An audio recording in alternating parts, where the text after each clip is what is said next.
چې دا معامله وای ما د شام په ملک یو کس ته چې کوم دی نو دا وویله د آیتونه مبارک چې کوم دی نو دا ما هغه ته وویل او بیا هغه کس روم تلاړ او روم والا چې کوم غیر مسلم خلکو او د باندې پوه شول نو د خلاف را پاسېدل د وجلو او دارنګي د تکلیف رسولو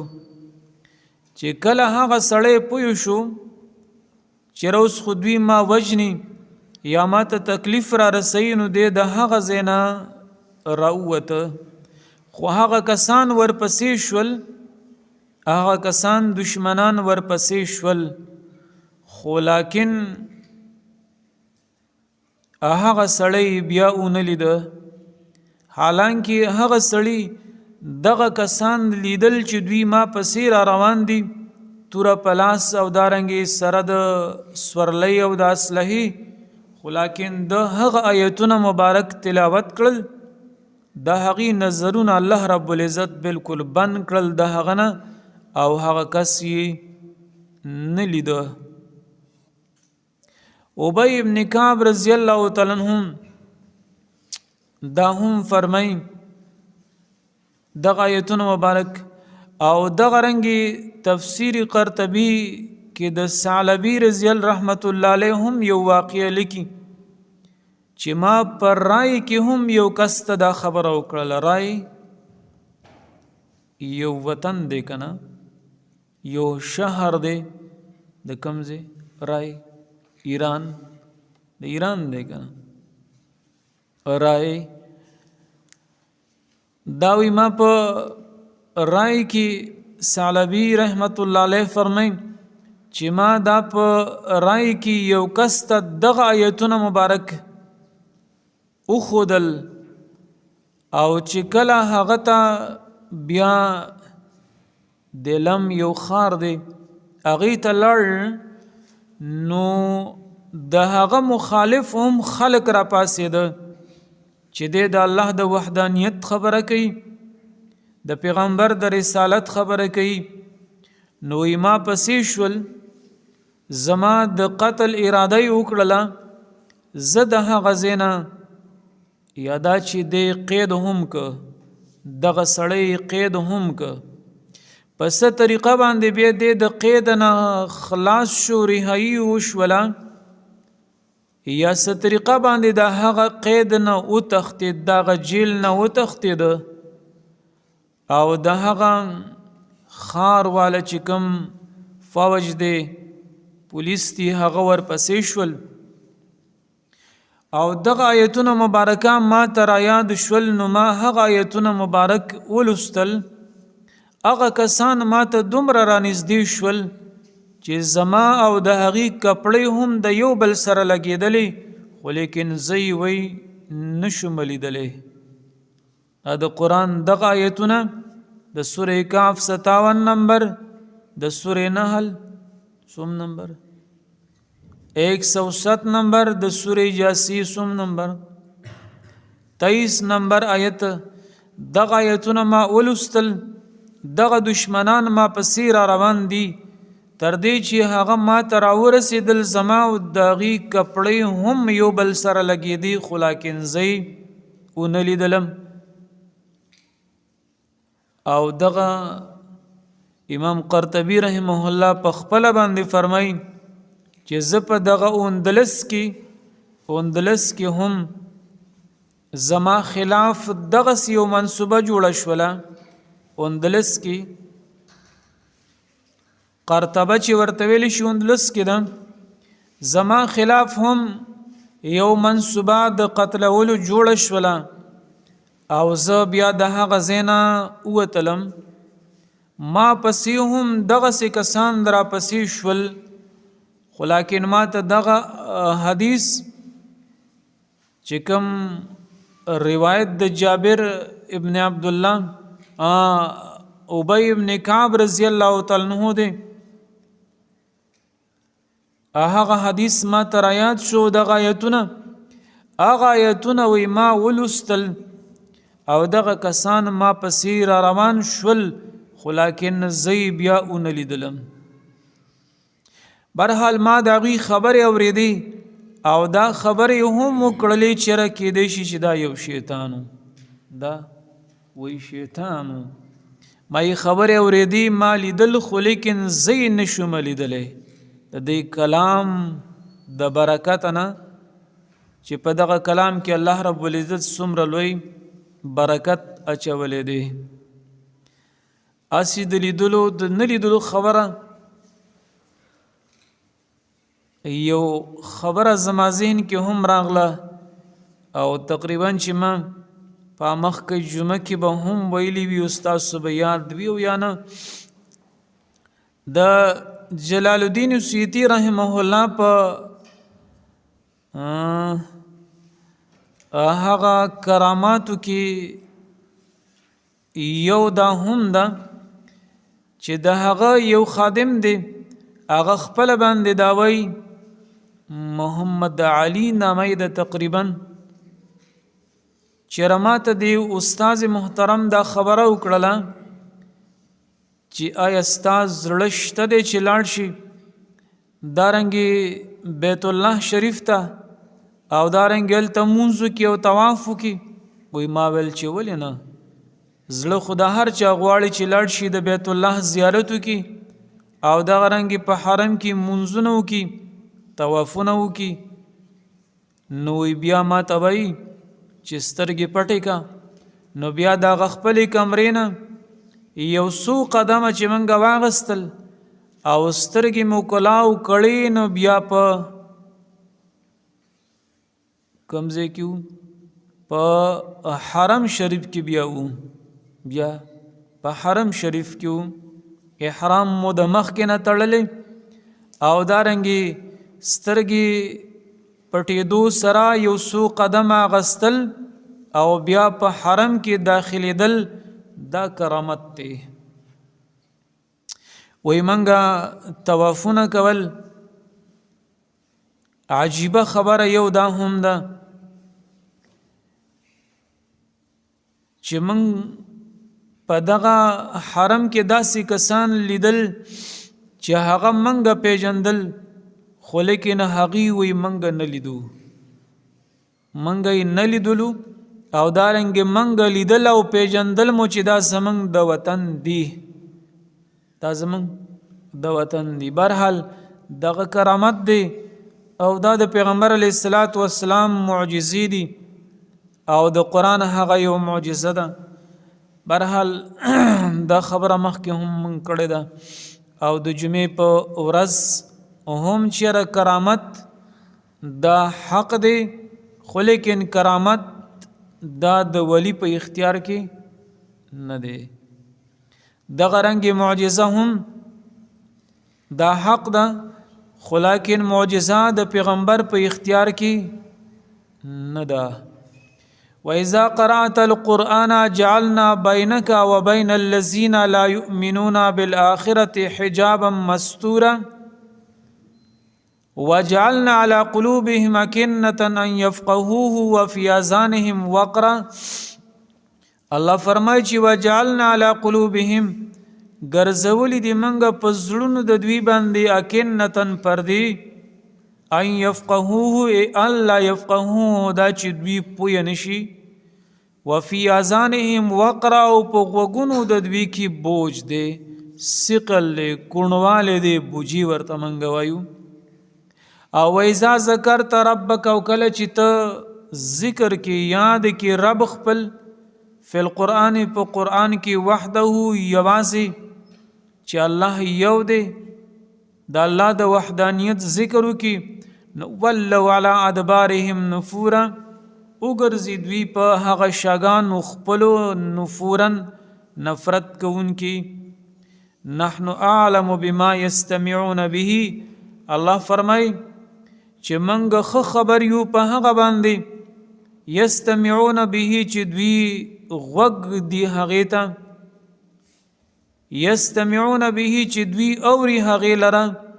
اذ یستمعون الیک کله چې دوی غوږ کې دی تا ته څوک دغه مشرکین دغه انکار کوونکي د الله د آیتونو د الله د کلام نوایزهم نجوا بیا په دغه وخت کې د دوی سوي نجوا مشوري وي اذ یقول الظالمون په هغه وخت کې چې وای ظالمان ان تتبعون الا رجلا مسحورا تاسو تابعداري نه کوئ تاسو پیروي نه کوئ مگر د یو سړي مسحورن چې په هغه باندې جادو شوی دی په هغه باندې سحر شوی دی یا دلته ترنه مراد څنګه چې تفسیر معرف هم لیکي وغیرہ الا رجلا مسحورا رجلا مجنونا د یو لیونی تابعداري کوي پیغمبر علی السلام ته لیونی وایو او د سحر مسله خو یو مسلمه خبره ده پیغمبر علیه السلام باندې هم سحر شوی وو پیغمبر هر یو پیغمبر دا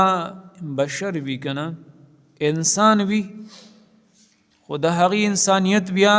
هغه یو اعلی درجه کې وي او الله رب العزت منتخب کړی انسان وي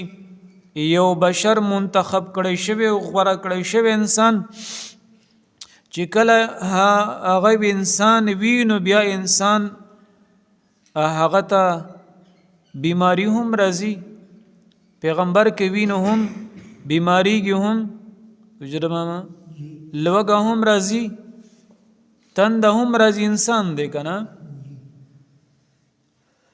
فرشتې داسې یو مخلوق دی چې هغه نه تږي کېږي او نه اوږې کېږي او نه ستړي کېږي نه دغه رنګې ګرمي او نه یخني خو لهذا انسان چې کومه دی نو هغه تږي کېږي هم وږې کېږي هم ستړی کېږي هم او بیماری ور باندې هم راځي سحر ور باندې هم کېدلی شي پیغمبر علیه السلام باندې سحر شوی او چا ور باندې کړی و اوږده واقعه ده یو یهودي یا د هغې لوڼو څه نامه یې ده تاسو نه بیا هیري پیغمبر علیه السلام باندې سحر شوی و دا د نبوت سره سم منافی خبره نه ده سحر او بیا د پیغمبر علیه السلام سحر داسې خطرناک سحر ور باندې شوی د هغې تفصیل اوس موږ نشو ویلی چې په کم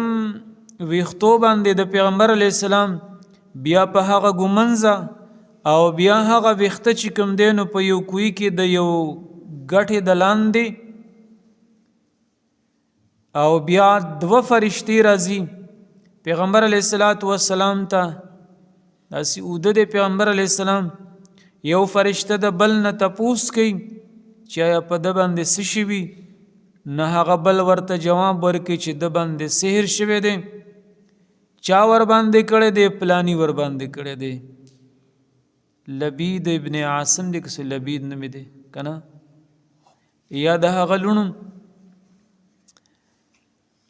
کم ځای کې دغه سحر دی نو دا په پلانی کوی کې بهرحال پیغمبر علیه السلام چې کله را بیدار شو عائشې صدیقې رضی الله عنها ته فرمایي چې ماته الله رب العزت هغه د خپل مرض وجه بیان کړله معلومات ما ته راکړل پوه شوم په دې باندې چې په ما باندې سحر او دارنګې چا کړی دی او دارنګې په کوم ځای کې پروت دی اوږده واقع خو تاسو ته ماسې مختصر هغه الفاظ زه سره بیان کړله پیغمبر علیه السلام بیا هغې پسې صحابه ور ولېږل او هغه سحر یې راوویسته هغه ویښته د پیغمبر علیه السلام چې کوم باندې سحر شوی دی هغه دومره خطرناک چې دغه کوی اوبو هغه هم داسې شوي وي لکه څه وي د نکریزو د اوبو په شانتې داسې زیړې کړې وي دغه اوبه لکه د نکریزو هغه اوبه چې څنګه زیړې وي تر دې چې کم باغ کې دغه کوی و استاد محترم چې کله موږ دغه سره وړه دوره کوله 97 کې د ادریس مولوي صاحب ناغیب هم دا خبره کوله چېرې د دغې باغ چې کومې ونې وي په هغې باندې هم داسې اثر شوی و چې هغه ونو پورا یو قسم لره بار هم نشو کولی د هغه زیات زور او د سحر او د جادو د هغه اثر د وجې نه په هغه ونو بوټو باندې هم اثر کړی و پیغمبر علیه السلام ته انتهایی تکلیف و برحال هغه واقع اوږده واقعه ده خو زما مقصد د هغې یو دا دی چې یو دا چې پیغمبر علیه السلام باندې سحر شوی و او دغه وروستني چې کوم 2 سورتونه دي دغه سورتونه هم را نازل شول 11 غوټې هغه ویښته مبارک ته ورکړې وي او دارنګې یو آیت به پیغمبر علیه السلام لسته او هغه غوټه به پرانیستلی کېدله 11 آیتونه دي د دوانو سورتونو پیغمبر علیه السلام چې کله هغه 11 واړه آیتونه مبارک تلاوت کړل هغه 11 واړه غوټې هغه پرانیستلی شي د پیغمبر علیه السلام بدن مبارک هغه هم اوس پړدلی شو لکه کلاو شو هغه بوج هغه تکلیف چې کم دی نو هغه ختم شو خو پوره لا نه و د هغې اثر تقریبا چې څه د 6 میاشتو پورې و یوه میاشت خو داسې وه چې پیغمبر علیه السلام انتهایی پریشانه خو یوه خبر هغه یاد لرئ چې پیغمبر علیه السلام باندې سحر شوی و او په هغه باندې اثر کړی و خو لیکن چې کومې خبرې به پیغمبر علیه السلام کولی کوم وحی به چې پیغمبر علیه السلام باندې راتلله نو د پیغمبر علیه السلام په دماغو باندې داسې اثر نه شوی چې ګینې هغه وحی به هغه ته نه یادېده یا چې کومې خبرې به پیغمبر علیه السلام کولی نو هغه به ګډې وډې وي نه داسې قسمه اثر نه د پیغمبر علیه السلام خبرې به سټ خبرې وي وحی چې به نازلېدله پیغمبر علیه السلام ته به هغه یادېدله صحابو ته به هغه اوروله او دارنګې صحابو به هغه لیکله هم نور کله چې په چا باندې سحر وشي نو بیا تاسو دغه حالت وګورئ داسې ګډ وډ وي دماغ او ټول بدن چې کوم دی نو هغه بېقراره وي ساحر ډیر خطرناک انسان دی د یو څو پیسو د لالچ د وجنه په یو مسلمان باندې سحر کول جادو کول داسې قسمه تعویذونه کول استاد محترم عبدالرحمن شیخ الحدیث والقرآن د جمهوری محتمم عبدالرحمن مولوی صاحب الله دې مرقد منور کی هغې به دلته په دې جومات کې چې کله به موږ ختم وکړو نو آخري صورتونو ته به موږ هغه راوسته نو یوه خبره و بیا هغې یعنی یوه مسله به هغې دا هم کوله چې رستا د چا سره دشمني ده او ته یو سړی مثال وجنې په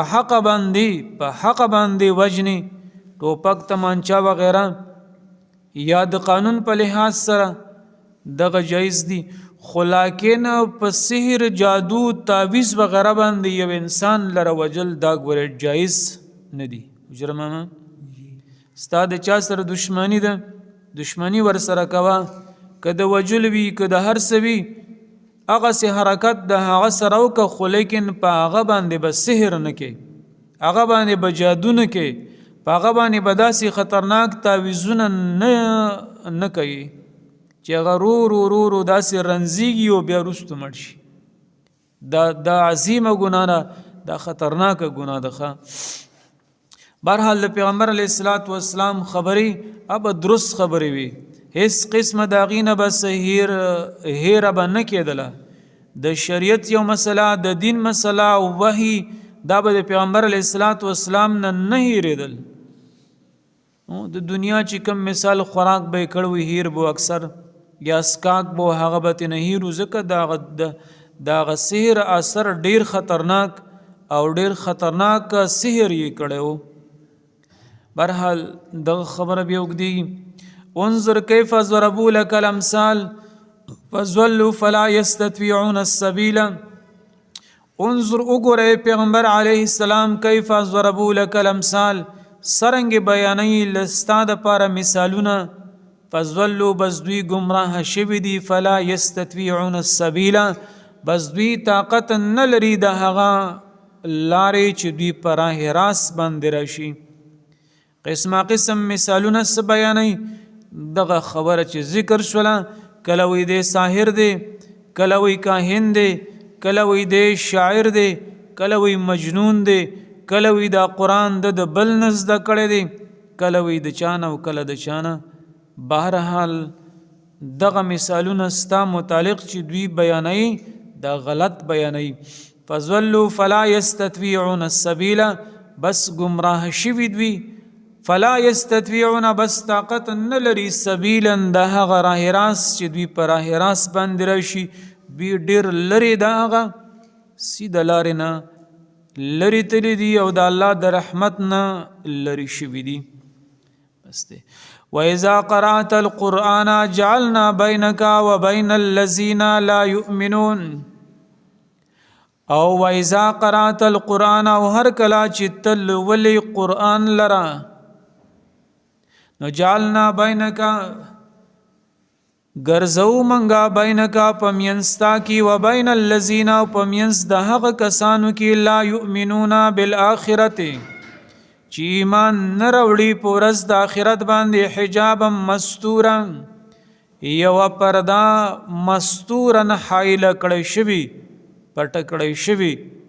په زړه باندې هم دا په دماغ باندې هم دا نه دا خبره د دوی زړه ته ورځي نه دماغ ته ور داخليږي. وجعلنا على قلوبهم أكنة او ګرځولي منګه على قلوبهم پزړونو د دوی باندې أكنة فردي ان يفقهوه دا چې دوی پوه نشي. وفي اذانهم وقر او په غوګونو د دوی کې بوج دی ثقل دی دروندواله دی کونواله دی. وَإِذَا ذَكَرْتَ رَبَّكَ او کله چې ته یادې رب خپل فی القرآن په قرآن کې وحده اکیلا یعنی یوازې چې الله سره شریک نشته. ولو علی ادبارهم نفورا نګرځي دوی علی ادبارهم په هغه شاګانو خپل باندې نفورا نفرت کوونکی. نحن عالم الله فرمایي چې موږ خبر یو بما په هغه غرض ته دوی باندې یستمعون به چې دوی اوري هغې لره اذ یستمعون الیک هر کله چې دوی غوږ دی تا ته اذ یستمعون الیک هر کله چې دوی غوږ دی ستا طرف ته ستا دغه خبرو ته نوایزهم نجوا نو بیا د دوی مشوري وي څوک سوی او بیا څوک سوی. وایز هم نجوا نو بیا په هغه ټیم کې د دوی نجوا مشورې کوي مشورې نجوا لا خیر فی کثیر من نجواهم الا من امر بصدقه او معروف او اصلاح بین الناس. اذ یقول الظالمون په دغه وخت کې وایي ظالمان ان تتبعون الا رجلا مسحورا تاسو پیروي او تابعداري نه کوي مگر د یو سړی لیونی مسحور مجنون الا رجلا مسحورا مگر د یو سړی سحر کړی شوی باندې یا لیونی. انظر وګوره پیغمبر علیه السلام کیف ضربوا لك الامثال سرنګي بیانې ستا د پاره مثالونه فظلوا بس دوی گمراه شوي دي فلا يستطيعون السبيل بس دوی طاقت نه لري د هغه لارې. صدق الله.